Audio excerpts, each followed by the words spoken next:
बाद नेचुरली आप थोड़ा सा जिस तरह वो आपने कहा चखने वाला सारा वो सिलसिला तो है, लेकिन मैं ये समझता हूँ कि मेरा ख्याल है ये इसको भी डिस्कस करना ज़रूरी है।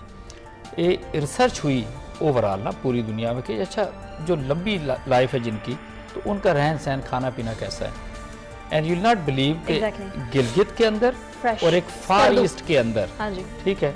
वो दो अफराद ऐसे मिले कि उनसे पूछा कि आपकी लंबी ज़िंदगी का क्या राज है। उन्होंने कहा जी कि एक बात है, हम तो ताज़ा खाना, ताज़ा सब्जियां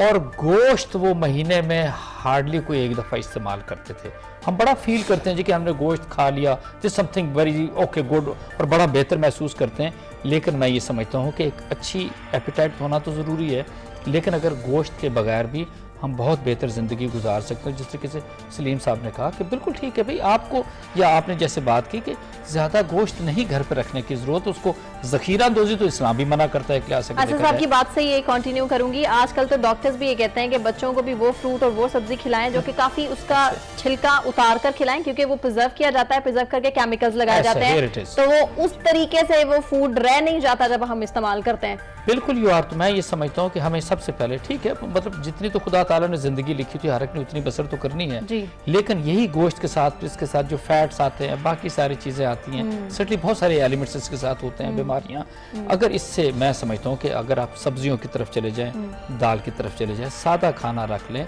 अगर ओके दूध अच्छा मिल जाता है, फ्रूट की आपने जैसे बात की, मेरा ख्याल है अगर कोशिश करें हम ज़िंदगी में अगर ये सारी चीज़ें इंडक्ट कर सकें अपनी डाइट के अंदर, it's going to be wonderful, let me tell you. लेकिन अगर आप कुर्बानी की तरफ जैसे हम बात करते हैं तो ठीक है, तीसरा हिस्सा जैसे आप कहते हैं, लेकिन लोग 3 दिन तो पता नहीं कैसे गोश्त खा लेते हैं, यहाँ तो 10-10 दिन चलता है। नहीं, आप देखिए ना, इसके बाद टीवी पे आ रहा 10-10 दिन लोगों के घर गोश्त पकता रहा है। मैं पिछली दफा